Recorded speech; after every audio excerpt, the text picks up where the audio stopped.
Good evening, ladies and gentlemen. Welcome to this meeting of the Council of the Town of Oakville. I invite everyone to rise and join Council in O Canada.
Thank you. Please be seated.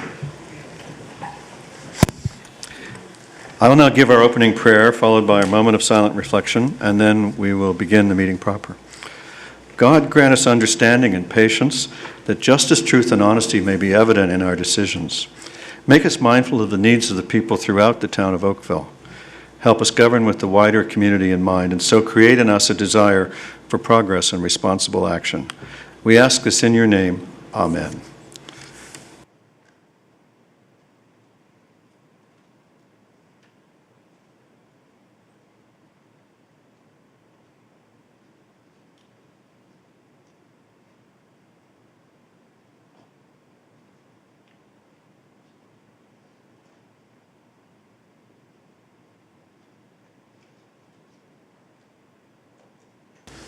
Thank you, everyone. Madam Clerk, we have regrets, I understand? Yes, we have regrets from Councillor Khan. Thank you. Council, are there any declarations of pecuniary interest? Thank you.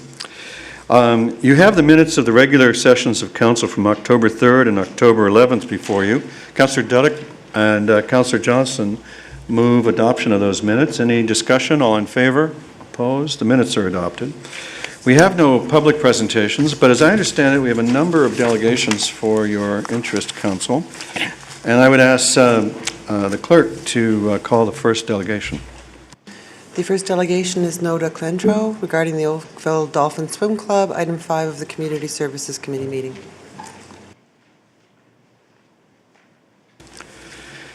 Welcome, Ms. Clentro. If you, I think you've got it.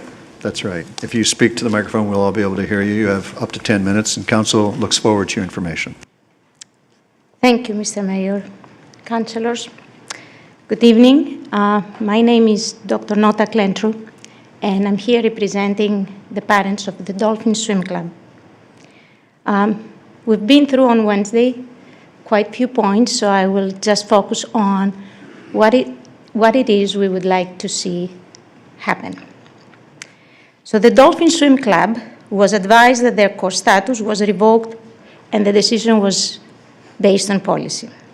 Subsequently, their pool permits were also revoked, and they were only offered three-hour slots per week that are during school time, 2 to 3, and they're all spread out, 1 hour slots. I did mention on Wednesday that according to the policy, groups or organizations whose core membership has been revoked may also run the risk of having their permits revoked. This means that losing core status does not necessarily lead to an automatic loss of pool time. At that point, one of the staff members did answer that pool time in Oakville is at high demand, and other groups may like to use these times. But we believe we are also a group of Oakville residents. Why are the other groups more important? We pay the same taxes. And as the prayer actually says, we're here equally for all residents, one would hope.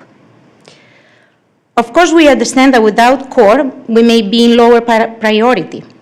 But even before Dolphins got core status, we had 5.5 hours a week, and core status only gave us 2 extra, no more.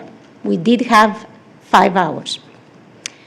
So we are prepared to accept some of the time slots we have now, we had until recently, and we are willing to pay full non-core membership to keep them. We need the times. Our kids need the times. Since for many years these hours have not been allocated to other groups anyway, why are they suddenly out of the equation and the 3 proposed hours are outside our previous time slots? Point number 2. I also proposed an alternative last Wednesday, and I will repeat.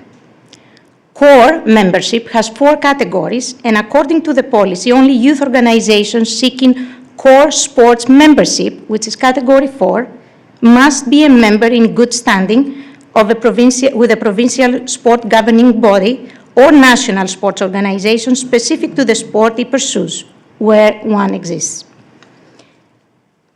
Unlike category 4, categories 1 to 3 do not have this requirement.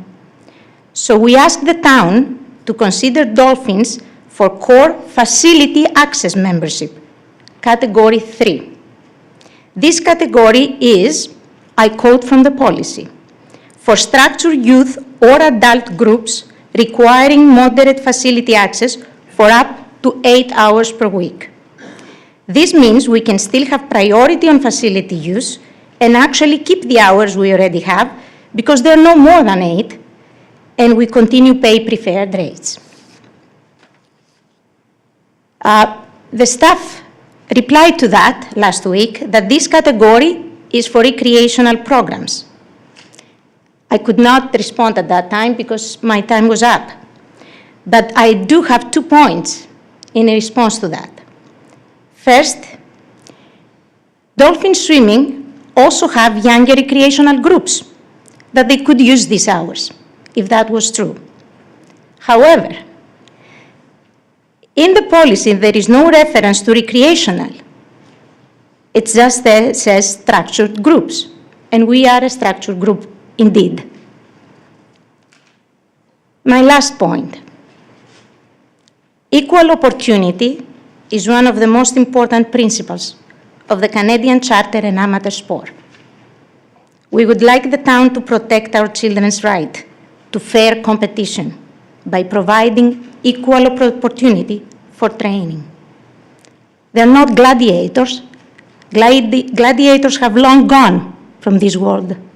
And I sure hope that my town, the town I support and I live and I'm proud of, would proudly support the rights of its residents also.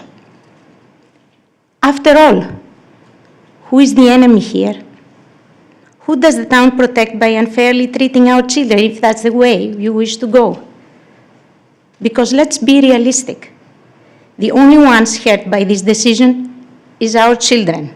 There is no one else out there to get with this decision. So are our children the enemy? Who is the town against? I sure hope not.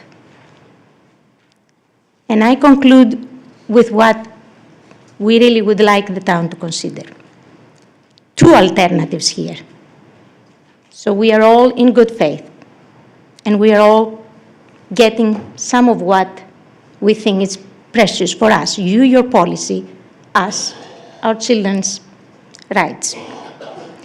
First alternative, accept the staff's recommendation to revoke Dolphins Core membership, but then return to the pre-core pool time allocation, which means Tuesday, Friday, and or Sunday 4 to 6, plus one morning which we are willing to give up. Or, alternatively, amend the staff's recommendation to reclassify the Dolphins Corps membership as Category 3 and also allocate the above times, there are not many, at the preferred rate. Either or, we are willing to take your decision. Thank you very much. Thank you for your information. Just a moment, please. Are there questions for the delegation? I'm sorry I held you, but thank you very much for your information. Thank you. Madam Clerk, the next delegation. Is Glenn Schubert, again, the Oakville Dolphin Swim Club, item 5 of the Community Services Committee meeting of October 12th. Mr. Schubert? No Mr. Schubert in attendance. The next delegation would be Larissa Rios, Oakville Dolphin Swim Club, again, regarding item 5 of the Community Services Committee. Ms. Ruiz? The next listed would be Maura Smith, again, the Oakville Dolphin Swim Club, item 5 of the Community Services Committee. Ms. Smith, welcome. Council looks forward to your information. You have up to 10 minutes. Thank you. I really just have a question or two, just to clarify, and I know some of this was mentioned last week, but I'm still a little unclear myself. There are 2 swim clubs in Oakville, 2 competitive swim clubs, and my husband and I have been long-standing taxpayers to Oakville. So I don't understand with those simple facts why my daughter is currently not able to practice and swim at the Oakville pools because she is a member of one of those swim clubs, an Oakville swim club. So if someone could just very clearly answer that question, I'd really appreciate it. Have you had a chance to see the staff report? Yes, I have. That's the answer. Now, that's not clear to me. That's they're details that don't have to do with myself, my husband, and my daughter. Well, I guess it boils down to you're part of a club, and the club has gotten itself into a situation where it needs to take certain actions in order to cure itself of its problem. And the club's been, can I say, remarkably reluctant to deal with its issues. So my advice to the club is, you know what you need to do, get busy and do it, and you'll be fine. I'm not asking from a club standpoint. I'm asking from a personal standpoint and for my daughter. Excuse me if this may sound simplistic, but we have lived in Oakville for a lot of years, and just based on, it just sort of smacks a little bit of favoritism to me for some and not others. And when I listened to the opening prayer, it sounded beautiful and all that. But when I just look at the simple facts, it really, you're not explaining it for me. Well, we have swimming time available to individuals, and you are still eligible for that. But this matter... Competitive swimming time? This matter concerns the club. But I'm asking you as a person. I'm I'm trying to sorry. give you information. I cannot and will not argue with you. Yeah. So if you need details about the club, it's in the report. If you're looking for your right as a resident to buy swim time in our pools, that's still there on an individual basis. And I would refer you to staff for more information. I hope that helps you. Okay, I wasn't really trying to argue. I'm just trying to clarify. To me, it's really a simple issue that... If I haven't made that clear, I've failed completely. There are 2 clubs, so I'm sorry, I just don't understand. Okay, well, thank you very much for your question. I hope my answer helps you.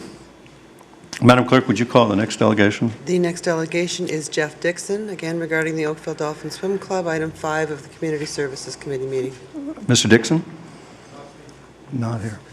The next delegation would be Mary Saunders regarding the auditory signaling device backup beepers, which was item 3 of the Administrative Services Committee meeting. Ms. Saunders, welcome. Council looks forward to your information. You have up to 10 minutes. I won't need that. I would like to thank the town for taking this issue seriously. It's been a concern of mine for some years now, and I'd like to thank the staff for making the efforts to resolve this annoyance. I'm very gratified that the town's discussions with Millennium have convinced them to replace their narrowband beepers with broadband beepers, which are much less disturbing. And they are finally starting to build the wall, I understand, the sound barrier, which has been recommended for some time but never got built. And hopefully the implementation of these measures will deal with the noise from that source. I remain concerned, however, that the staff report recommends no action on amending the bylaw to identify the beepers as qualitative rather than quantitative noise. I quote the report on page 5. This is a single situation, and the modifications noted above should address the concerns of residents. I would like to point out that Millennium is far from the only facility using equipment with beepers in our area. And I'm worried that any solution arrived at today for Millennium will have no effect on noise emanating from either now or in the future from other such facilities. Also, it was my understanding from our discussion of this matter in the spring that it's an issue in other wards of the town. At the Administrative Services Committee meeting last week, it was brought up in my imperfect recollection that a bylaw amendment might be viewed by offending companies as frustration of business, which is a term I don't really understand. But I submit to you now that since we know alternatives exist, such as the flashing laser lights used by Dufferin Construction and the broadband beepers used by Millennium, that there is no case for business frustration. There's only a business that can operate without antagonizing its neighbors. With this in mind, I respectfully ask Council amend the bylaw in question so that the beepers are regulated as qualitative and not quantitative noise pollution. Thank you for your attention. Thank you very much for your information. Do you understand that council wouldn't be in a position to amend it tonight, but council might very well decide to proceed to go that route, but it involves public consultation and all? That's fine. I'm happy to consult. Thank you. So I just wonder if you could share with council how far away you live from Millennium. I live on Dorland Road, and I think in a direct line is probably 1 kilometer away. I see no danger to myself in being run over by any of their vehicles. Yeah, but the council's familiar with Millennium, but what's interesting about your presentation is that usually we only hear from people who back onto it, whereas in this case you're actually a good kilometer away, as you say. Yeah. And so that's helpful to council to understand the noise issue as we go forward and look at possible revisions to our noise bylaw. Does any other members of council have questions? Thank you very much for coming and very much for your information. Thank you. Madam Clerk, the next delegation. Is Yahong Yi regarding the Oakville Dolphin Swim Club. Again, item 5 of the Community Services Committee meeting. Yahong Yu. Welcome, Ms. Yu. Council looks forward to your Thank you. information.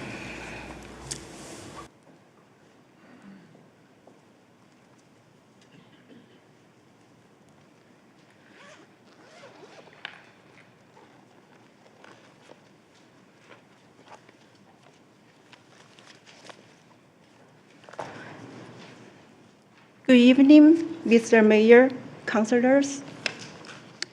My name is Yao Hongye. I'm an Oakville Ward 2 taxpayer and voter. I'm speaking on behalf of my child, a swimmer at Oakville Dolphin Swim Club, to address item 5 of the Community Services Committee meeting of October 12, 2011. First, I would like to show you a document.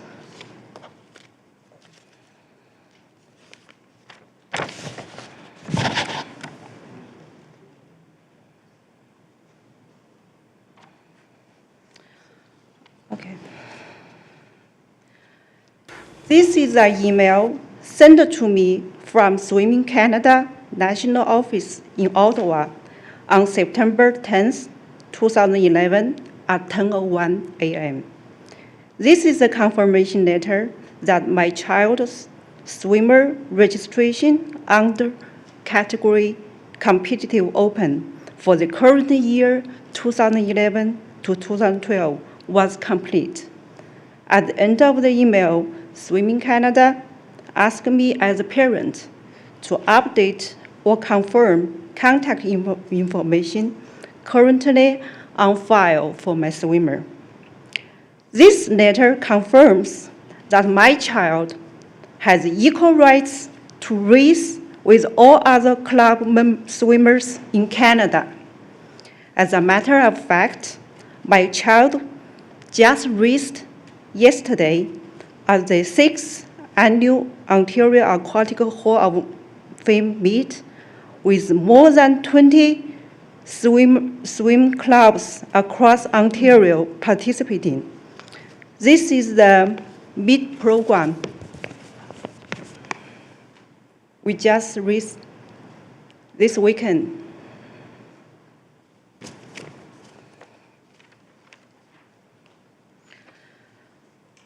I was so moved to see our Oakville swimmers racing so hard and reaching the wall as number one, heat after heat, including my own child. I'm so proud of them. They are our future. They are Canada's future. Soon enough, they will become taxpayers to carry the burden for the society. Soon enough, they will take care of all of us as we are moving into senior residences or nursing homes. When we make our decisions for them now, please keep in mind the impact of the decisions may have on shaping their values and views. Just as much as I appreciate that my child enjoys the equal rights to race with all other club swimmers, I am angry that my child has been denied the equal rights to get trained in Oakville pools since September 2011. To the people around the world, especially Afghanistan and Libyan people whom we Canadians fight for, I bet they could not imagine that while Canada advocates human rights around the world, here back home in Oakville, Ontario, in a democratic society, our Canadian children have been denied their equal rights. I stand up here and challenge anyone who attempts to use one's power granted by people of Oakville to deny our Oakville children's rights to get trained in Oakville pools. As an Oakville taxpayer and voter, I request Town of Oakville to allocate pool time to our Oakville swimmers immediately, in addition to making up the last pool time since September 2011. As an Oakville taxpayer and voter, I request Town of Oakville that the pool time to be allocated to our Oakville swimmers should not be school hours and bedtime, because they are school children under the age of 18. It will be utterly irresponsible and unimaginable to allocate pool time during school and sleeping hours to children under the age of 18. Thank you, Mr. Mayor. Thank you, councilors. Thank you for your information. Questions? Councillor Demoff has a question for you. When you registered your child for swimming, were they registered as an individual or as part of Dolphin Swim Club? And when they were competing as well? We register our swimmers under Swim Canada. But are they competing as part of Dolphin Swim Club, though, at that meet? Yes, we are as a member of Dolphin Swim Club, but we register under Swim Canada. And we get the invoice from the email, it's like invoice approval, like club invoice. Thank you. Thank you. Thank you very much. Madam Clerk, the next delegation. Is Aaron Russell, again regarding the Oakville Dolphin Swim Club, item 5 of the Community Services Committee meeting. Ms. Russell, welcome. Council looks forward to your information. Thank you. You have up to 10 minutes. I'd like to start off and say that our children, the children within the Dolphin Swim Club, are already participating and competing at sanctioned Swim Ontario meets, and the Dolphins themselves have held in October a sanctioned meet by Swim Ontario. The season has commenced. Our children are in the water trying desperately to compete against all odds. They have a significant number of competitions during the fall through to January to try and make provincial and national and age group senior standards. Then, for a time, they may not compete, but they need to train until May when they can again compete. In this way, they could be prepared to compete again from June until August, when a new round of important competitions begin. Those include senior nationals and age group nationals, both prestigious competitions within Canada. Our children require, at the very least, some decent, usable pool time in their own town so they will feel supported by the same town they reside in. Our request does not hurt anybody, and I must ask who will be affected by our children swimming a few hours in Oakville pools. These hours should be usable and reasonable by school-age children. In retrospect, not during school hours, and not spread out into 1-hour time blocks, which is impractical for training purposes and becomes a hindering block, offensive to our children's dedication to their sport and their individual pursuits of excellence, not to mention the time commitments and energy ensued enabling these families to ensure their children's lives are enriched to the fullest. To deny Oakville youth adequate, fair pool time, especially those with established athletic careers, would be nothing short of discriminatory. And that's all I have to say. Are there questions? Thank you then very much for your information. Madam Clerk. The last delegation listed this evening is Julie Dixon, again regarding the Oakville Dolphin Swim Club, item 5 of the Community Services Committee. Ms. Dixon, welcome. Council looks forward to your information. Thank you. My name is Julie Dixon. My husband and I have been residents of the town of Oakville for the past 19 years. I was the past president of the Dolphin Swim Club of Oakville. Before you make your decision regarding our club's core status, I wish to make you aware of some facts about our club. Our legal name is the Dolphin Swim Club of Oakville, as shown in our letters patent. We have been core members since 2007 and have coexisted with the other larger swim club in Oakville without any problems. We are a nonprofit organization dedicated to offering competitive swimming training in a small club environment so that Oakville youth have the opportunity to reach their full potential. We offer individualized, highly focused training in a small family-like team environment. University recruitment and preparation is a key component of our program. We have fulfilled and continue to fulfill the following core criteria. We have bylaws and a constitution. We hold an annual general meeting. We have provided annual financial statements to the town showing that we are fulfilling our financial obligations. Our board members are volunteers and elected residents of the town of Oakville. We have approximately 90 members, at least 85% of whom are residents of the town of Oakville. Our members are children who range in age from approximately 8 to 18 years old. We have $2 million liability insurance. These facts continue to be true and would qualify our club to be a youth core facility access member.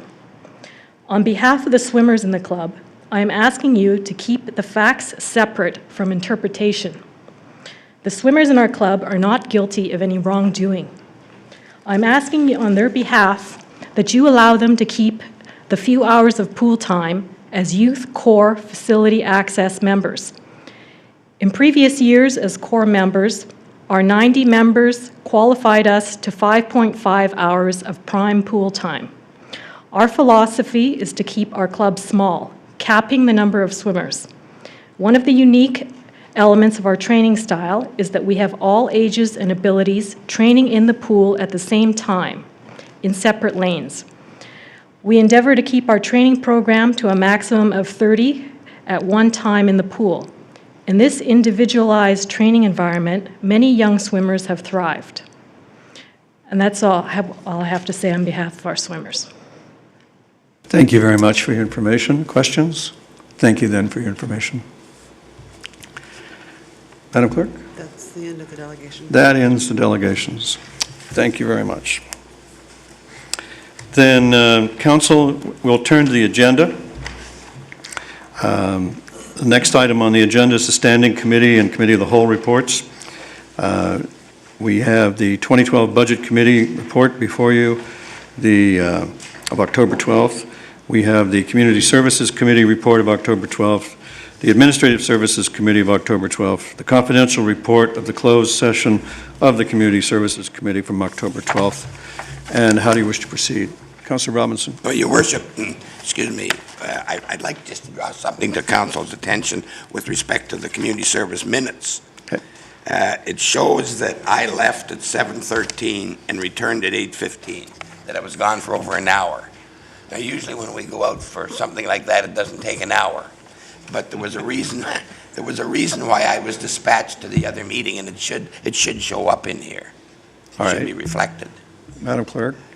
Mr. Mayor, on the Administrative Services Committee meeting, it is noted that I know Councillor that. Robinson was acting mayor and represented the quorum that evening until Mr. Mayor could attend that Well, night. he'd like it shown in CSC as well, I think. Is that We a can do problem? that. We can actually put that in for the Thank amount you. of time that it was there. Anyone else? Councillor Adams? I'll move the minutes of the 2012 Budget Committee, and I'd like to separate item 1 from the Community Service Committee. All right. I guess we'll take them one at a time. Councillor Adams has moved the minutes, the report, rather, of the 2012 Budget Committee. The seconder is Councillor Johnston. Any discussion? All in favor? That is adopted. And now, what did you want to do about With respect to item 1 on the Community Service Committee agenda, that's on page... you want to separate item 1? Yeah, I'd like to separate item 1, which is the fire services for the new communities of Oakville, Yeah. for the purpose of adopting a recommendation brought forward by our staff in a memo this evening. All right. And that is that item 1 of the CSC report of October 12th, 2011 regarding fire services for the new communities of Oakville be referred back to staff for further analysis, with respect, particularly with respect to the funding. Okay. And is there a seconder? Councillor Elgar seconds it. Discussion? All in favor? Opposed? The item is referred back. Any other separations? A motion then and a seconder for the balance. Councillor Elgar moves the balance of the reports. Councillor Adams, did I see your hand? Not the reports, it's the Community Services Committee at this point in time. Sorry, the balance of community services. Thank you. Councillor Adams, was it you seconding it? Or was it Councillor Grant? I couldn't see. Thank you. I appreciate your assistance. All right, I'm calling the vote on the balance of the Community Services Committee report. Moved by Councillor Elgar, seconded by Councillor Grant. All in favor? Opposed, if any. That report's adopted. Administrative services. Councillor Robinson. Your Worship, I'd like to separate item 4 of the administrative services for the purposes of making an amendment. Councillor Robinson, you have the floor. Is this the time for me to recite the amendment? This is the time. That addition of the following to section 32.2, and that such policies and procedures adopted by the BIA be forwarded to town clerk for reference and circulation as information items to the members of council. Thank you. And Councillor Johnston, are you seconding his motion? Thank you. Discussion? Councillor Adams? I'm sorry, I'm not sure if I followed what that was. I'm not saying if there's anything wrong with that, I just... So he's adding to the BIA Constitution matter a requirement that any bylaws or procedure adopted by the BIAs be circulated back for your information. Thank you. Okay. Any others? I'll call the vote then. All in favor in favor of the amendment by Councillor Robinson, seconded by Councillor Johnston. Thank you. That carries. All right, now, The remainder of the... okay. Sorry. It would now be in order, I'm informed, to have a motion and a seconder for the balance of the ASC committee. Councillor Lapworth and Councillor Knoll, thank you very much for being so helpful. All in favor? Opposed, if any? That is adopted. Now, we need a mover and seconder for the confidential report of the closed session of the Community Services Committee, October 12th. Councillor Elgar and Councillor Grant, is that? Someday we're going to rearrange this room now that the courts are gone so that we can see each other. Wouldn't that be nice? It's moved. All in favor? Opposed, if any? That is adopted as well. Now, Council, that brings us to our discussion item. And that discussion item is the Oakville Transit presentation to Council. And we're looking for our Director of Transit, Barry Cole. And if you'll give him your eyes and ears, he will make us wiser and more knowledgeable. Or does that require this? No?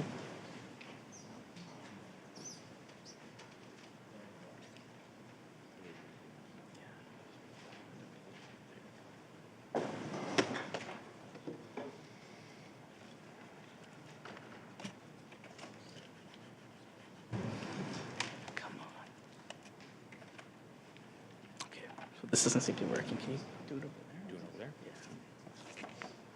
Yeah.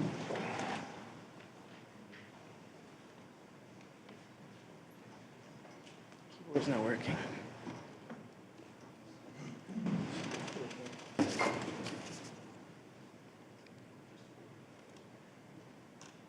That won't take a while. That'll take a while. Thank you. Mayor Burton, members of council, good evening. Thank you for allowing me this time to talk to you about Oakville Transit and its achievements over the last couple of years.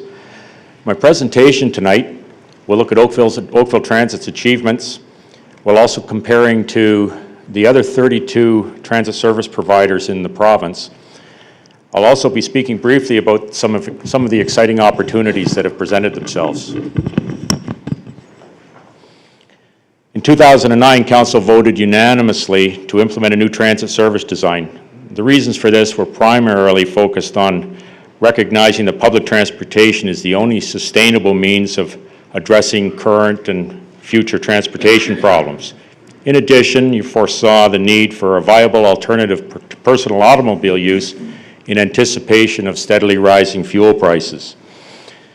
Also understanding that public transit provides social, health, physical, and environmental benefits to the community. In addition to this, there's recognition that in order for the town of Oakville, and the region, and even the province to accomplish its goals and objectives in its various master plans, Oakville Transit, or public transportation in general, had to be positioned to meet its own objectives. These plans include such things as Livable Oakville, the town's transportation master plan, North Oakville secondary plan, and the environmental strategic plan. Also, Halton Region's transportation master plan, Sustainable Halton, Metrolinx's regional transportation plan, Places to Grow, and Move Ontario 2020. So these are some of the reasons why you gave your unanimous support to the redesign of our system, and I'll report out tonight on what's transpired since you directed us to improve transit services in Oakville.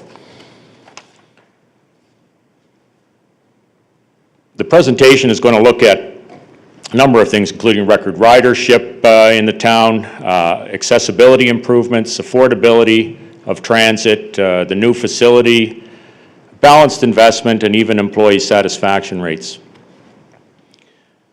Now, this graph is sort of launching right into the good news. This is a moving 12-month annual ridership report and shows you what, if anybody was looking at their own personal stock portfolio, would be an exceptional return. I think anybody would be happy to see that from their broker. What this is actually is our ridership relative to the point at which you decided to make an investment in transit. That blue bar indicates September of 2009 when we implemented the new transit service design. Everything after that is a month-over-month increase. There were no declines in ridership from month to month. You'll see prior to that, the transit ridership in the town was relatively flat, with the exception of a bit of an upturn towards the end of 08 into the beginning of 09 followed, though, by about 6 consecutive months of downturn. That was halted immediately upon implementation of the new service design, and we haven't looked back since. There's no end in sight, actually, for this increase in ridership, as September 2011 just saw a record one-month ridership. This is the same thing shown in a slightly different format to give you a better sense of how we had essentially stalled in terms of ridership, especially in terms of relative to the growth of the town's population. In 2006, we increased by only 1% over the previous year. No increase in 07, no increase in 09, and it was in September of 09, like I said, that we introduced the new transit service design. Following year, we had a 7% increase in the GTA. That was second only to Brampton, which implemented its own Zoom bus rapid transit system. And then in this year, we'll end up with an approximate 10% increase. We're currently at 9.8%. And this is an 8-month to 8-month comparison. The blue bar represents the 8 months immediately prior to implementation of the new service design. As you can see, again, from March of 2009 to August, there was a month-over-month decline in ridership. That same 8-month period, 9 months or 2 years later, has an increase in every single month, and you'll see towards the latter part of that period of time, it was strictly double-digit increases, with the single biggest increase over the 2-year period being August, with over 32% increase. This is the last 12 months, and I said earlier that there's no end in sight. In 2010, November 2010, we set a new single-month record for ridership of 263. We surpassed that in September of 2011 in that same 12-month period with ridership of 272,000 in a single month, and we've now surpassed 2.8 million rides in a 12-month period. No reason to believe that we won't surpass the 3 million ride mark next year. So while we've been busy trying to optimize service and provide the rides that the residents need and the type of service that you expected when you invested in transit, we've also been looking at trying to make Oakville Transit a better place to work, create a better work environment for the staff at Oakville Transit. And the measure of that is the UMatter Employee Engagement Survey that's taken every 2 years. Now, Transit is able to report a rather significant improvement in 2010 with noticeable improvement in every single driver, every single area of satisfaction that is measured in this survey showed an improvement in 2010 over 8. In fact, in 27 of those 28 categories, we saw a better than 5% improvement. So that's internally, and that's transit relative to transit in the last survey. Externally, looking at transit service or transit service providers relative to each other, external surveys indicate that, or comparison with external surveys indicate that in 20 of the 23 drivers, we showed a better satisfaction rate amongst our employees, and in 16 of those, we were better by more than 5%.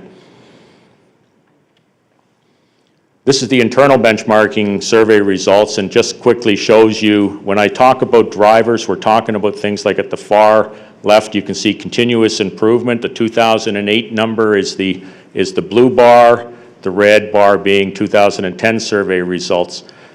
Job control, workload, satisfaction, workplace safety, coworker interaction, all these types of things are measured as drivers of the satisfaction rate that employees feel, and we improved in every area. Again, the same type of thing shows with comparison to external service providers. So looking at transit ridership, we've seen record ridership.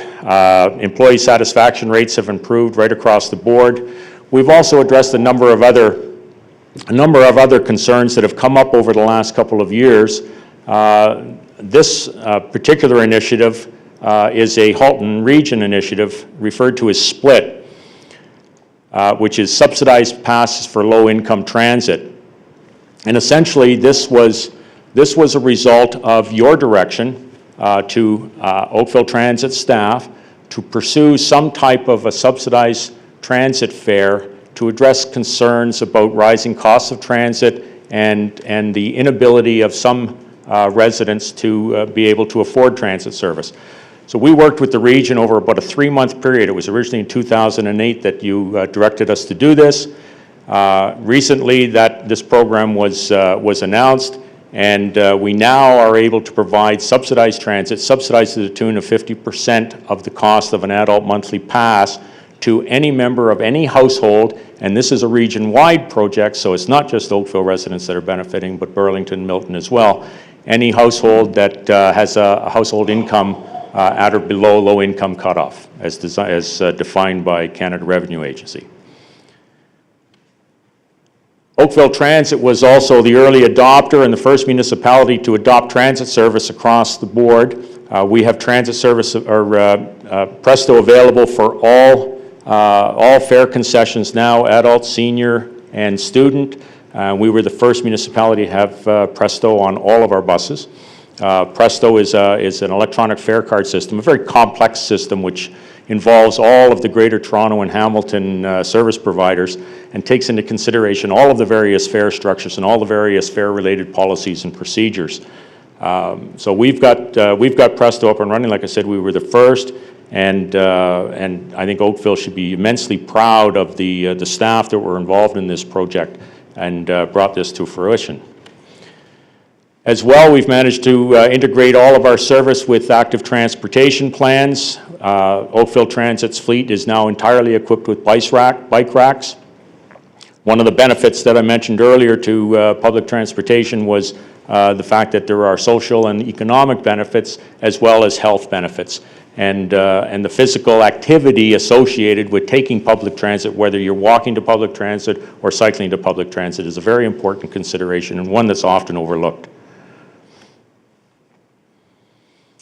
It's also been really important for us to make sure that we're addressing the matter of accessibility. And there are very few transit systems in Ontario that are as far along with accessibility as Oakville is. And by next year, our fleet will be 100% accessible. Every single bus in the fleet will be equipped with all of the accessibility features required by the Accessibility for Ontarians with Disabilities Act, as well as, and that includes obviously the use of ramps. As you can see from the overhead that I've provided here, the experience on the left was that of a person with a disability trying to utilize transit services some 5, 10, 15 years ago. Now, anyone that has mobility issues can still address or can still ride Oakville Transit, can still access Oakville Transit through the use of the ramps. The next step in this process, of course, is to make all of the stops on all of the routes accessible. There's no point in having ramp-equipped buses if someone with a wheelchair is getting off the bus and there's no landing pad, concrete walkway for them to access. We've also made huge strides with paratransit operation, our caravan operation, in transitioning from first from curb-to-curb service to door-to-door service, which again was an initiative that Council directed us to do, as well as fare parity so that people with disabilities using paratransit services pay the same fare as those using conventional service. We also are moving towards equipping all of our paratransit buses with ramps as opposed to lifts. And in keeping with improving infrastructure for accessibility, this is a measure of the shelter installations that we've done over the last 3 years. In 2008, we had 122 shelters in the town out of approximately a little over 1,000 bus stops. We're now at 201, almost 80 more shelters, or an increase of 65%. And then, of course, the big transition for us, the huge step forward in terms of transit in the town of Oakville was moving from our old facility, which was our startup facility, the 35-year-old temporary structure that we were in, 2.5 acres of land, storage for 42 buses. Our fleet was approaching 100, 52,000 square feet which sounds like a lot by house standards, but when you start putting 40-foot buses in them, isn't very much room. It was too small, it was inefficient, and it was not accessible.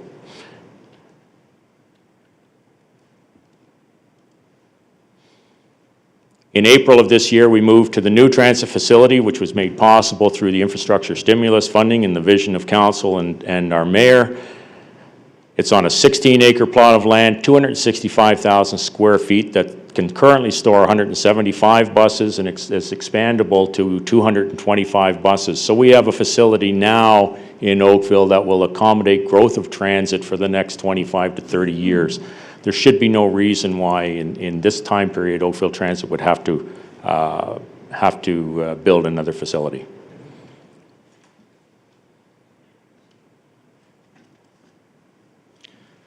So these are a number of the accomplishments, most notably ridership, I think, but there is always so much going on with transit in terms of accessibility and infrastructure improvements. But one of the things that I think I'm the most proud of is how we compare to other service providers.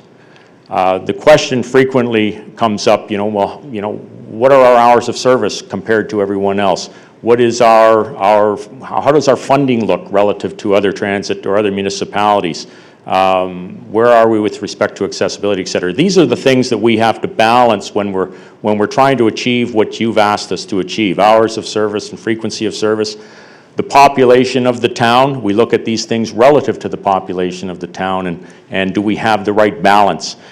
Geographic coverage. Not every route is a top performer. Some of them are there because without that route, the residents in that area have no reasonable access to public transit. They have to walk a mile, they have to ride a mile, get a lift. Often they'll just opt not to take public transit. So they have to have reasonable coverage. So sometimes you have these routes that are in areas that just, you think it's not really a productive route, but that's why it's there. We have to look at accessibility in terms of, not just accessibility from can you access transit reasonably, but accessibility from a point of people with disabilities. And then efficiencies is huge with us.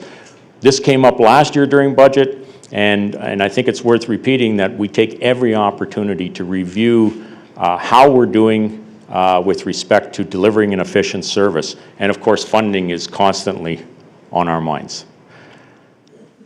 So this is an example of, this chart basically shows the hours of service that are provided by Oakville Transit relative to the size of the municipality.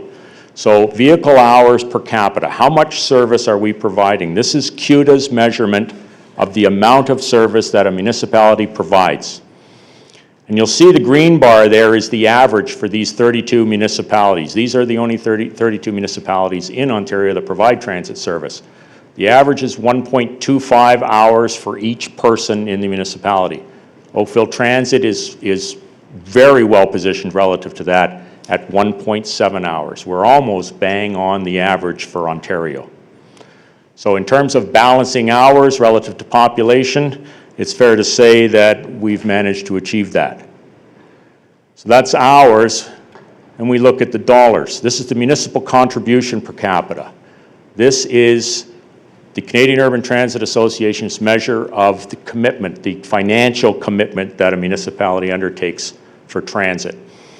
The average for all 32 municipalities is $59.89 per person. The amount for Oakville Transit is 63 cents below that at $59.26. In other words, again, we are almost bang on the average. So we're positioned in terms of trying to strike the balance between funding and hours of service relative to the population. You don't want to be in the top end of that graph, and you don't want to be in the bottom end. You want to be actually where Oakville is. So you might sort of, you say, okay, well, that's from a municipal contribution, from an hours of service, you're average. And it's hard to convince people that average is something you want to strive for, but in these cases it is. But what you don't want to strive for is average in this category. And this is the number, this is the cost per service hour. So here, what you want to be is at the bottom. And coincidentally, that's where we are. The average for all of these municipalities, all these transit service providers, is $92.48 per service hour. For every hour of service out there, that's how much it costs them. Oakville Transit's cost is $74.82, or $17.66 per hour below the average.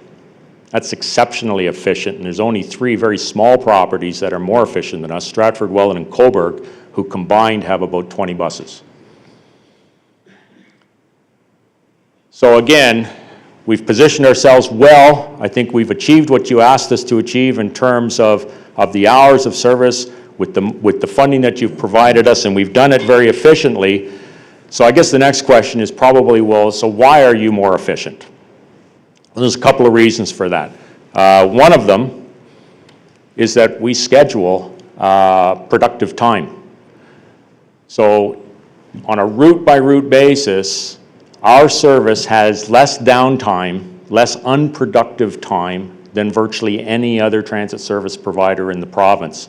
83% or 83% of each hour that is paid to a driver is productive drive time. That's revenue hours. That's the driver is in revenue operation, potentially picking up people. Some of the other properties at the low end, you have 61% or 39% of the time that a driver is being paid, they're not in service. So that's one of the ways that we've managed to be one of the most efficient transit service providers in the province.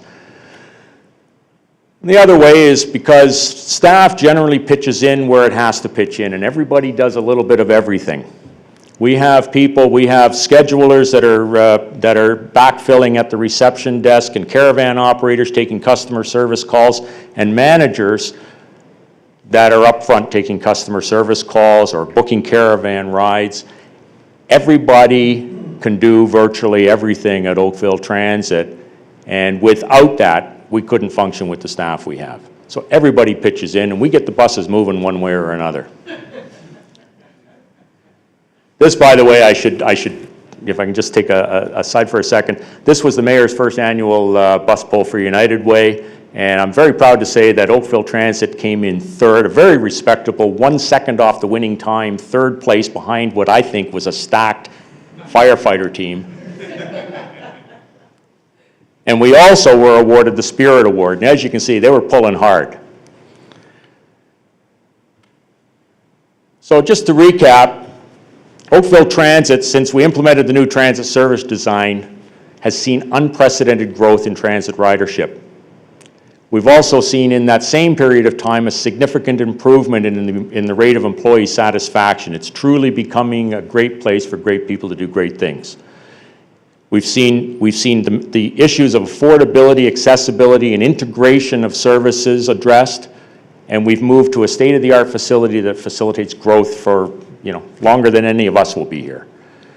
We've seen a balanced investment in transit. We've seen us strike a really effective balance between funding, hours of service, efficiencies.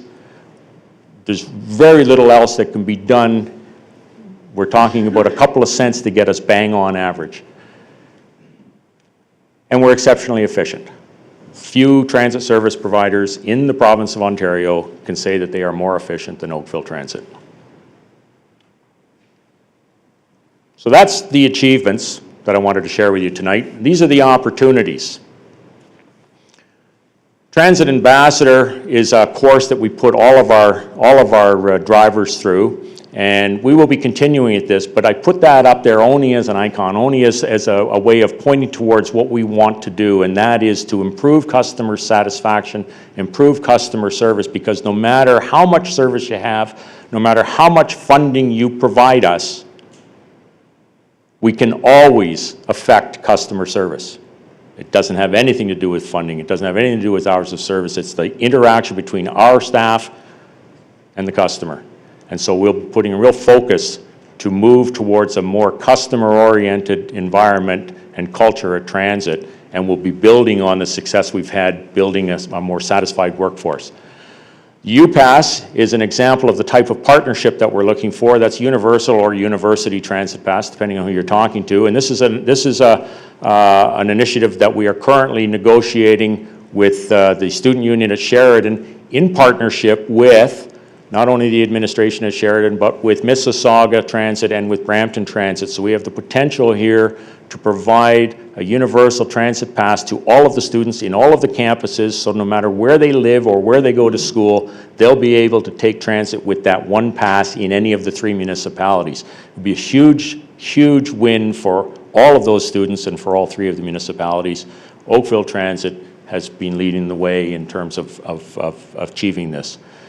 ITS, Intelligent Transit Systems, is a way for us to better manage our service on a day-to-day basis in real time. Instead of being reactive, we can be proactive in terms of facilitating connections between service, in terms of facilitating connections between us and the GO stations or the GO trains. But probably just as important is that it provides us with the opportunity to assess our service with facts and data and real-time information, so that when council asks me, can we do this, I can tell you yes or no, we can or we cannot do it. Not, I think so, I'll get back to you, I'll have to put some people on the street to eyeball the service. We'll have the data that will allow us to make very surgical, very precise, and very meaningful changes and improvements to transit. And innovation, I think that we've reached the stage in some areas of the town where there is an opportunity for us to take a different approach to providing transit service. And I think that the time for innovation has come. We need to take a look at where transit service has peaked in some areas. We've seen it. I can tell you, I looked at it as recently as today, service ridership up to September of this year, and all but 3 routes are showing an upward trend. We have other routes, we have a couple of routes that are flat and 3 that are showing a downward trend. These are the routes that the ITS would allow us to focus on, be very surgical in terms of approaching, and then apply innovation in terms of alternative modes of transportation or alternative propulsion systems, electric buses as you see there. This is an electric bus that is used for shuttle service in Quebec City, within the walled area of the city. These are the types of things that we need to look at as potential alternatives to service. That concludes the presentation. I'd be happy to take any questions. Well, as it happens, you have a few. And, okay, well, you still have quite a lot. You're going to be busy. Councillor Elgers first. First of all, thank you very much for the presentation. I really appreciate it. When you say the $74.82 per hour, that includes running, non-running, like labor and fuel costs, like depreciation and everything is all in that number? That's correct. That's that's net direct operating costs, so out of that is removed transfers to reserve. The other thing that is very significant, because it only takes a second to do the math and realize that it doesn't total up to our total budget, because it does not include paratransit operations either. Not all municipalities provide paratransit operations. For example, Brampton and Mississauga have Peel TransHelp providing it. So this is a comparison of conventional services. Now, in our transit, I think the budget's around $24.3 million in the total, and we the taxpayers throw in $17.1 million. So for every dollar that it costs, the taxpayer kicks in 70 cents. Correct? Approximately, correct. Okay. Like, should we increase our prices so that we're not subsidizing like 70 cents on the dollar? Where would the break-even point be? Well, through you, Mayor Burton, there's not a break-even point for transit. Transit is a town department, a town service like any other service, and is subsidized to some degree. In this particular case, I think in 2010, it's fair to say that, or 2011 budget, in the list of town programs, there are 16 programs that are subsidized to a greater extent than transit. So, like I say, there's not a break-even point. Should we increase fares? We do increase fares. That comes before council every year during budget. The question is, I guess it really comes down to the question of, does the municipality provide transit service or doesn't it? Because if it does, this is what it looks like, and this is what it looks like when it's very efficient. The thing I keep hearing, and it doesn't stop, is the empty buses. What can we do to fill the buses in the off hours? And what is the ratio of capacity available throughout the day? Like, I'm thinking from 7 in the morning until 10 at night. What is the, like, from 7 to 8, are they 99% full? Like, I'd be interested to see that graph, and like from 10 o'clock in the morning until noon, like, is it like 10% occupancy? Like, would it be possible to bring that to us and show us? Well, I think we all know, but I think people have to realize that their buses will be running a lot less than capacity at many, many hours of the day, and that's what people keep seeing when they see them running the streets. I'm sure you hear it all the time also. Through you, Mr. Mayor, I primarily hear it here. What I generally hear at transit is the complaints from people that we don't have enough buses, or there's not enough service, or that there was no room on the bus. And it's an interesting observation that you'll have to sort of take my word for, that at transit, we don't hear about the empty buses. We hear that there are not enough or that they're full. I'm not denying for a second that there are empty buses or near empty buses, and I presented to Budget Committee last year indicating why that is. It's proximity to the end of the line, direction of travel, time of day, all of those things. Transit service, the norm for transit service is to have empty buses. And within 10 minutes of driving into any municipality in Ontario, and I include in that Toronto, in the middle of rush hour, I'll get you a picture of 6 empty buses in 10 minutes. Guaranteed. It is normal for transit service to have empty buses. We have to get over the empty bus observation and understand that transit has to be seen as a whole. And it's how efficient we operate. Do we have the right balance between the hours of service and the contribution to funding? But empty buses will always be there. And I appreciate that to a degree, but I think, can we not do something in the off-peak hours, similar to what Hydro has done with smart meters? Like, okay, like to a lower cost to get more people, retired people or something, maybe they could travel in the off-peak hours, or any children. Like, I'm just thinking, like, since we're already paying the money to run them down the street, and if there's only going to be one person on them, we might as well, to get things moving, to get people into buses, try to do more where the cost will be no higher. Like, are we looking at that in Oakville? Through you, Mr. Mayor, absolutely. And as a matter of fact, I think a perfect example of that is the Student Freedom Pass that Council, led by the Mayor, asked us to introduce almost 4 years ago.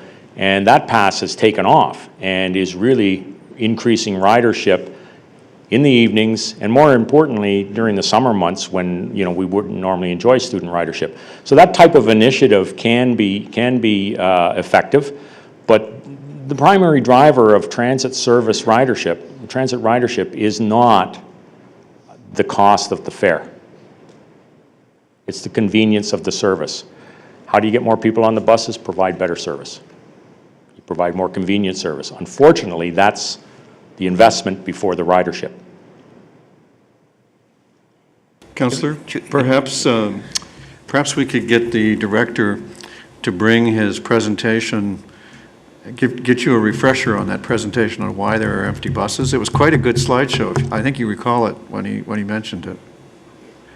And Director, if you'd put the slide up showing the ridership increase, one of your early slides.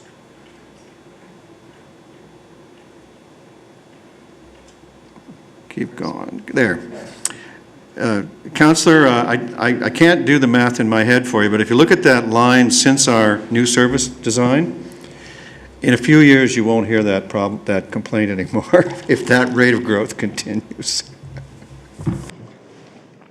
And I hope it does, but I still think like the 70 cents on the dollar, there's a lot of people that don't like to pay that money. And I wish there was a way we could load up the buses, even if it is cheaper, that it doesn't cost us anymore, like just running costs.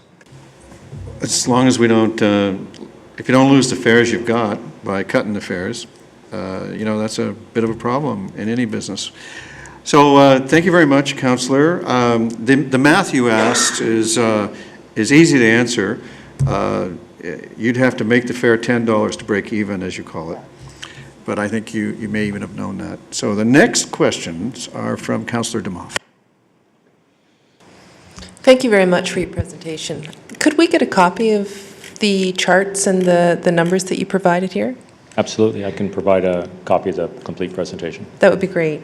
And just when you were answering the previous question about empty buses, I can vouch for the fact that I've had a few people, in fact, I've contacted your office about not enough buses. People who travel from Hamilton to Oakville who try to make a connection at the GO train station and aren't able to make the connection, and it simply comes down to not enough buses because the hour-long wait is because there isn't enough service.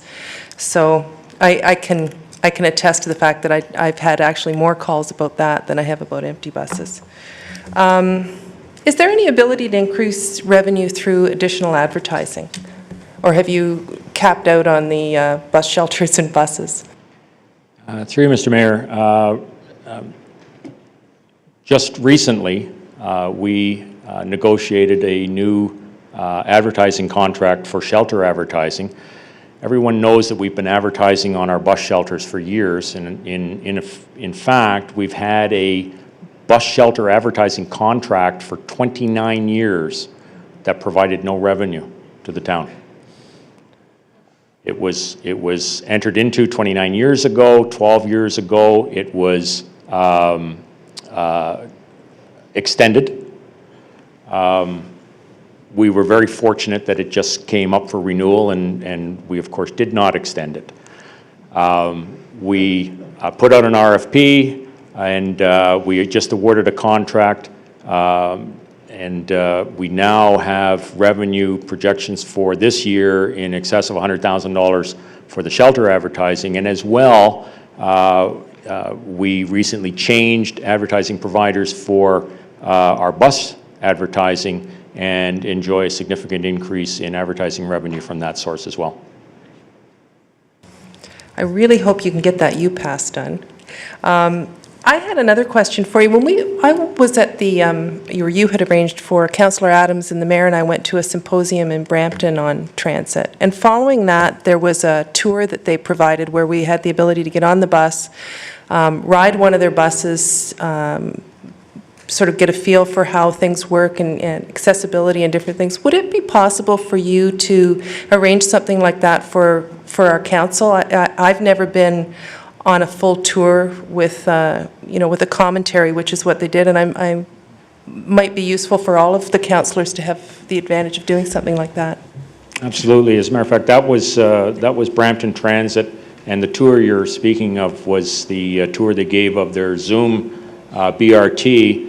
Interestingly enough, in advance of their public launch and advertising campaign for Zoom, their marketing people attended Oakville and went on our tour of our infrastructure and our routes to see how a mobile tour should be conducted. So we can certainly provide that again for council. In fact, maybe this is an opportunity to replay the mayor's bus tour of Oakville that we did about 4 years ago. Mm-hmm. And as we went through each ward, the councillors from the ward supplemented the tour commentary for the rest of council to hear about and to hear and see their own ward. So it was a very good mixer type of thing. So I think it's a great suggestion, and we're remiss for not having done it already. So thanks for that. You still have the floor, sorry.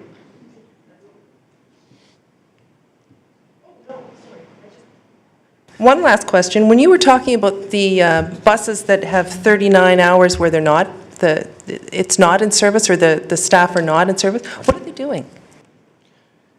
39%. Yeah, and that was the measure of scheduling efficiency that you're referring to, and that's the revenue hours per paid operator hour, and generally speaking, that means that there's downtime associated with things like lunch breaks, layovers, recovery time, Deadhead time is the big one. Deadhead time is the time that the bus is operating out of service from its garage to its start point, or conversely, from the end point of service back to the garage. Those are unproductive time. You're not picking up people. There's no opportunity to generate revenue. And for us, it's 17% of the time we are in that state. For some others, it's in excess of 30% of the time. Thanks, Councillor Demoff. Councillor Adams is next. Thank you very much. That was a very nice, concise presentation of what's going on in transit. Could you flip back for me in your presentation to, there was a slide that you had which was contribution per capita.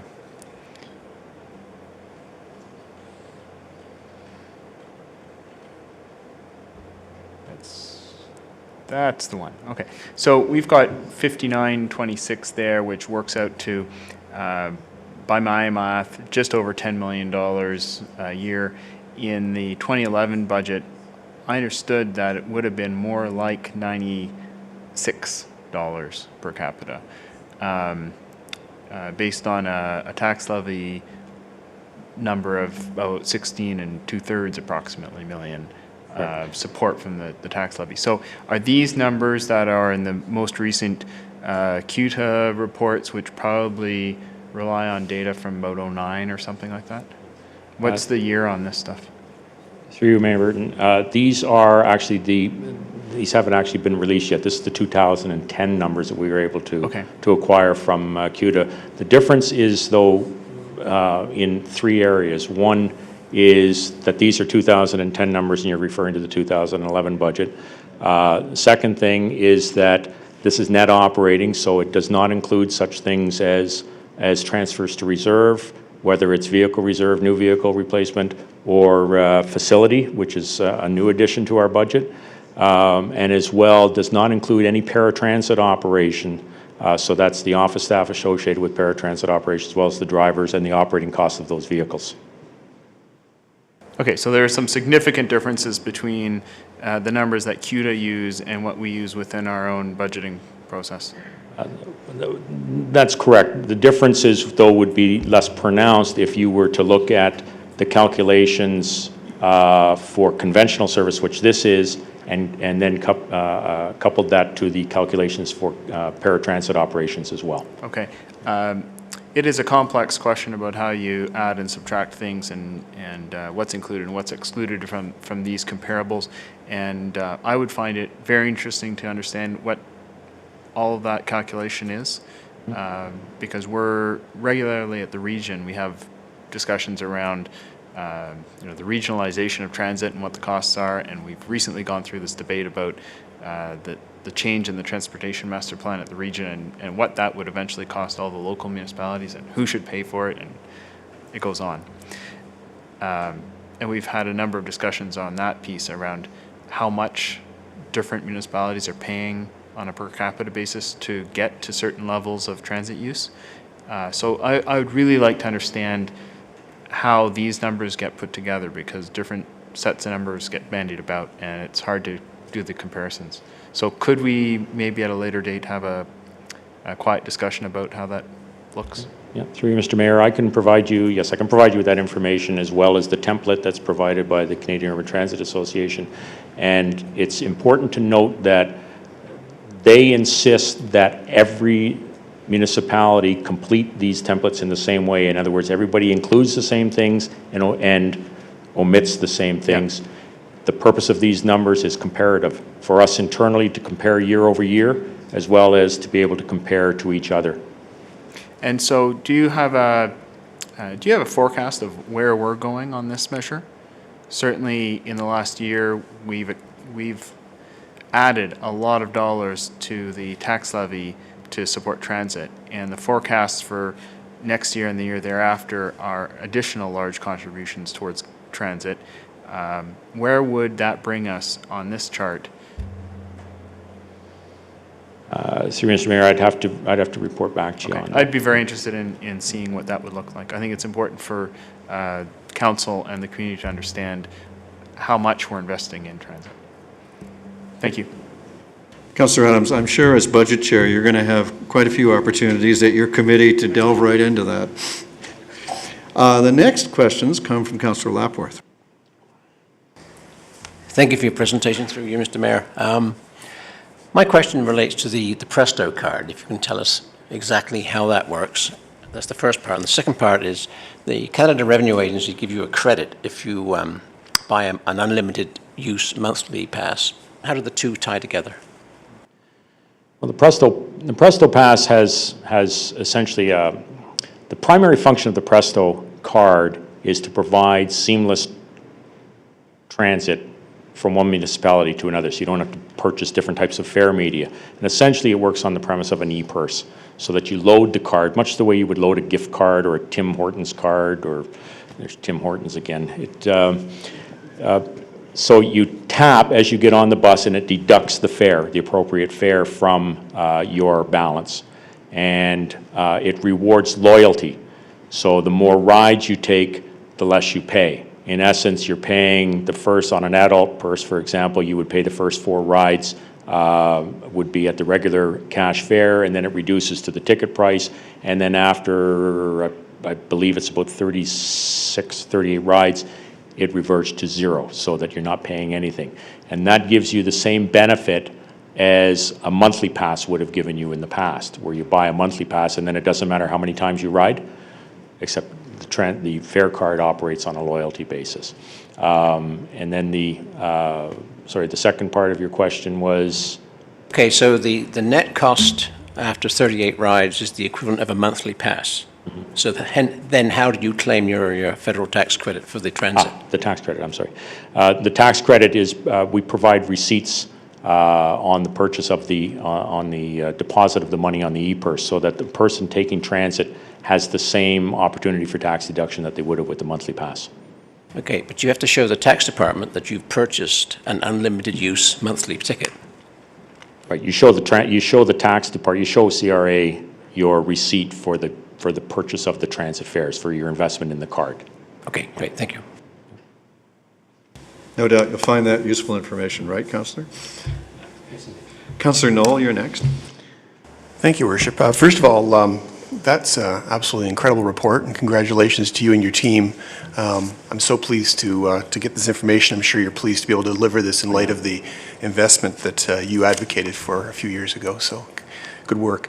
CUDA, the organization, or maybe even your own staff, do they have any statistical data that they can present, particularly as we're entering into this budget season, in terms of the indirect economic benefits to public transit? I mean, we can always talk about the fare box subsidy, but we don't often consider the implications of not having public transit. And I know that I've seen statistics before where it says that if you reduced your ridership by this much, there'd be this many more cars on the street, which would amount to this much more in greenhouse gas emissions and this much more in gridlock. Is there any information like that? Because I'd find that very useful, because like everybody else, with the exception of the 19 bus, which I never hear a complaint about it being empty, I do get those concerns as well, and I try to, and I think effectively explain, those benefits, those indirect economic benefits. But I think it'd be very useful as we go forward into another budget season, if we have some of that information, because frankly, in my mind, many of those indirect benefits, societal benefits, direct cost benefits to our municipality, should be as front and center as some of these statistics that you're presenting to really tell the story, because there's more to the story than what you've got here. So is that information available, and can it be presented to help explain the public transit story? Through Mr. Mayor, there is significant documentation from CUDA with respect to societal benefits of improved or increased public transportation. Most recently, the Vision 2040 provides most of that information. I can get copies of that and/or summarize it for Council. I find it very useful, Your Worship, if that could happen. Thank you, Councillor. In fact, the CUDA conference that the director took some of us to, a paper was distributed of that very type, and I'll forward that to you from my office. Any other questions? Mr. Green. I just have one comment when it comes to the issue of if you didn't have transit, which I think relates to that 70-cent subsidy.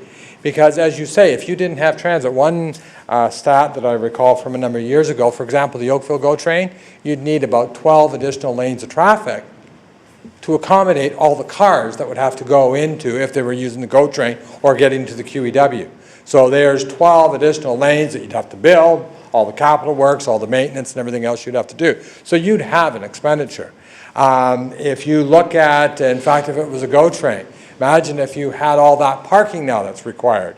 You'd have to have that amount of land in the public ownership, which would be land that you wouldn't have for tax for the private enterprises. So there's a very significant cost to transit, to not having transit. And either way, well, there's no ifs, ands, or buts. I mean, they often talk about, if you look at the subsidy of car ownership, which you go in, you buy your license, you pay for your liter of gasoline. But if you look at the overall healthcare costs in this province due to motor vehicle accidents, due to the pollution loading, everything that occurs with that, they'll actually tell you, certainly those who are the fans of transit, that we actually spend more money as society subsidizing cars than we do transit. So it's always a great debate, and folks that are from CUDA, they have statistics, as the director says, coming out. One of the things that I was hoping to do just before Mr. Cole gave his presentation was to, and I hope, and I see that council certainly did enjoy this. One of the things, I've met with my director's team, and I will be bringing one director a month that will be coming to make a general presentation. I mean, generally our presentations are issue-oriented. You know, it's a budget issue, it's a community issue, so we're always directing at those issues, but we don't get the opportunity to come in and talk to you about current events, where we place within the community, things like that. And so each month I'll have one director coming in. Next month it'll be Enrico Scalera as we get ready for winter control to come in and remind council some of that. Plus I also talk about some of the issues that he's faced over this past year in a general way. After that, for example, in December will be John Tudor will come to speak about amendments that are coming to the building code. These are amendments. It was anticipated to be a complete new code. That did not occur. But he'll come and talk to you about some of those amendments and perhaps even some of the shortcomings in those amendments. And so this is something that we'll be doing as staff on a very regular basis. We'll move away from just that simple responding to issues and speak to you about these more current events, trends, things that we believe you need to know about, and as well do a little bring and brag. Thank you, Mr. Green. Certainly, in your career, we know you built a road or two, so you probably know what you're talking about there. Mr. Director, before you leave, Councillor Elgar has a question, and then I have one or two for you. Thank you. I wasn't trying to beat up on the transit, but it is a major issue, and as we go forward in Oakville, it's going to become a bigger issue because the transit is funded. If you're going to increase the percentage of ridership, the development industry looks in the rearview mirror 10 years back to find out how much they're going to fund based on the level of transit. And at the region, they're saying our modal split for our local ridership is around 5%. And the region is saying they have, and they're using their Ouija board, that we're going to go to 20%.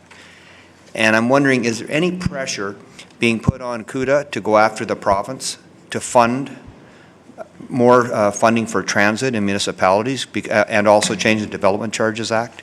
Like, is there pressure coming, like as transit directors all going to CUDA and trying to put pressure on the province to change the DCs? Through Mr. Mayor, CUDA as well as OPTA, which is the Ontario Public Transit Association, have committees specifically dedicated to the advocacy of transit and the pursuit of additional funding. CUDA and OPTA are both overwhelmingly in favor of and supporting pursuit of operating funding for transit systems. There's a recognition right across the country that municipalities just cannot do it on their own. Everybody's doing the best they can out of the exercise. I guess the upside is that we realize the types of efficiencies that we've been able to identify by having to go through the tough times. But in the end, ultimately, we will need additional funding from the province, and we even advocate with the federal government as well. I'm glad to hear that. I'm wondering whether we should start, maybe initiate something at this council and get it to go across Ontario to put pressure on the provincial government to do just that, to give us more funding. Because right now it's on the backs of the existing homeowners. Thank you. Councillor Elgar, as you may remember, FCM has a national policy on transit support at the federal level, and there is now a petition and a movement starting for a national transit strategy that one of the members of Parliament, Ms. Chow, recently announced, I think about 2 weeks ago.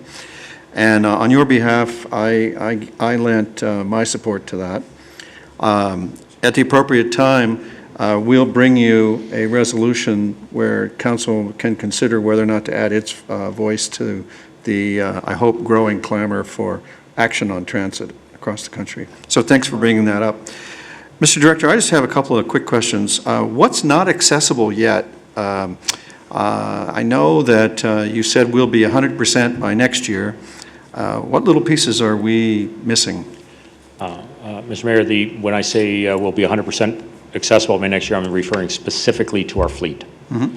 So we still have, I believe, 3 buses that have to be replaced with low-floor, ramp-equipped buses. That will be accomplished through our 2012 order, replacement buses, and at that point, all of our buses are accessible. Okay, beautiful, thank you.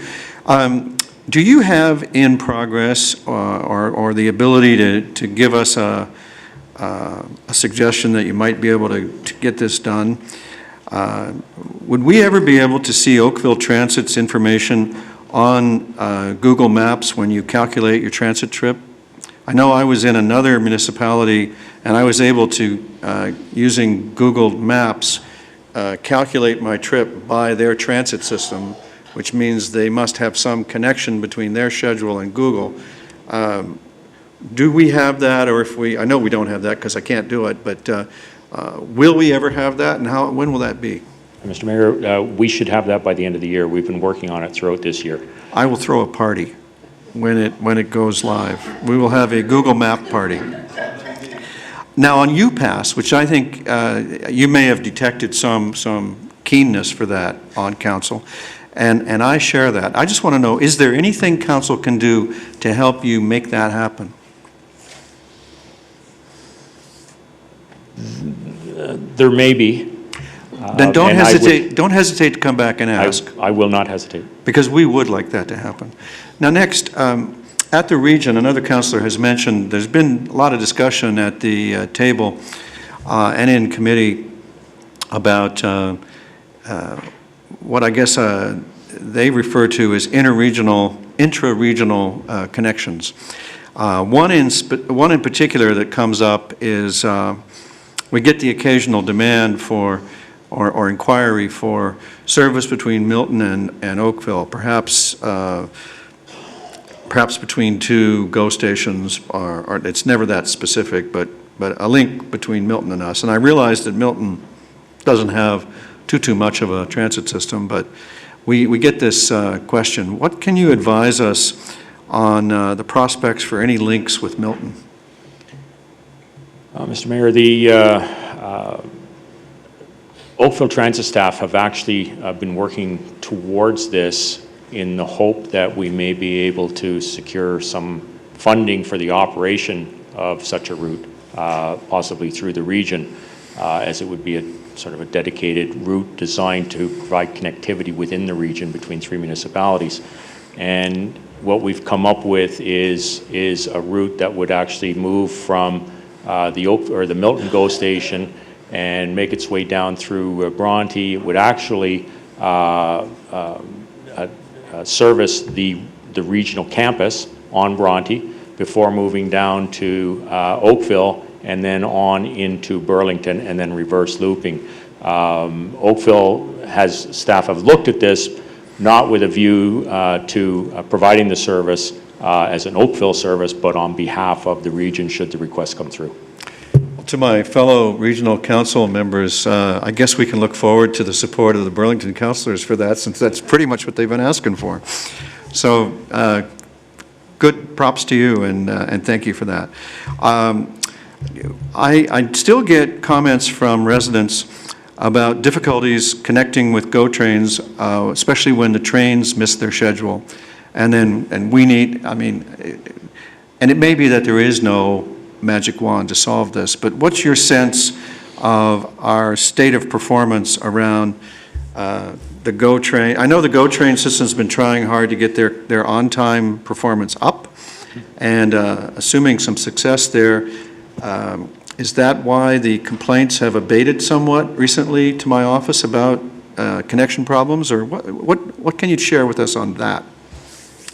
Mr. Mayor, at present, it's pretty much a visual exercise by Oakville Transit supervisory staff. They're the ones who basically have to coordinate it. GO Transit has been making significant efforts to try and provide on-time service. However, on-time service is often defined, and I believe in GO Transit's terms, is defined by anything within 5 minutes of schedule.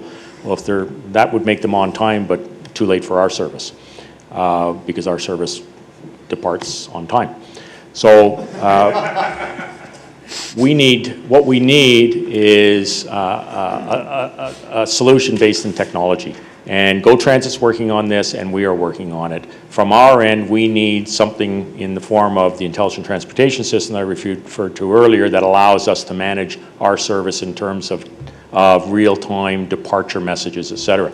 But GO Transit, I was working with Gary McNeil on the placement of cameras on the track so that we could see down towards Clarkson and know whether a train was on approach, and then we would know what to do with our bus. That now has been put on the back burner because it looks like GO Transit is coming forward with what they call Train Tracker.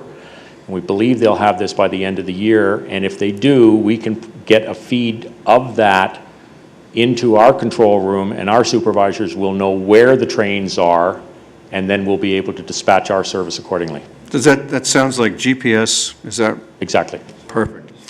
Thank you very much for the presentation. Thank you for the answers to the additional questions. Mr. Green, I just have one question for you.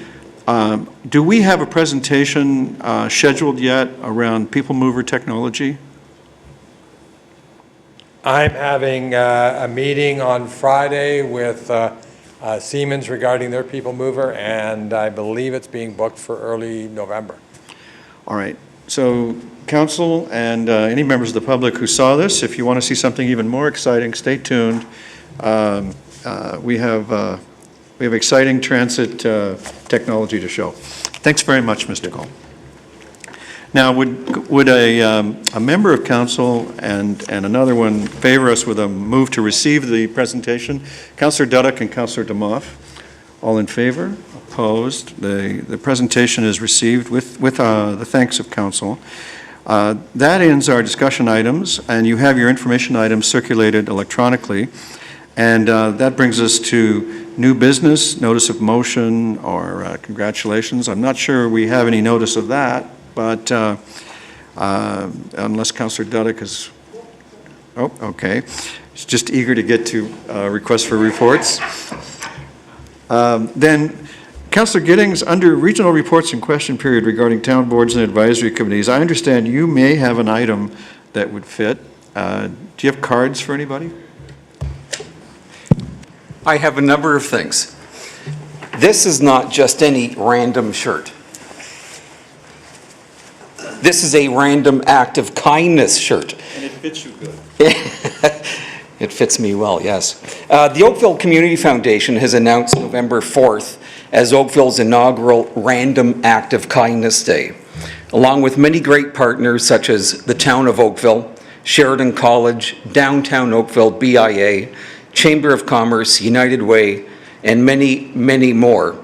This is a one-day collective of people and businesses choosing to celebrate kindness to others. It will be a day to celebrate the small gestures in a number of random ways, like buying coffee for the person behind you or calling someone who's alone. I know of a grade 3 student who is planning on baking cookies for her crossing guard. 4th Trafalgar Scouts will be cleaning up a local park, and some Oakville Trafalgar High School students will be raking some lawns for seniors. It's a time to take a moment to recognize kindness in Oakville by doing something for someone else.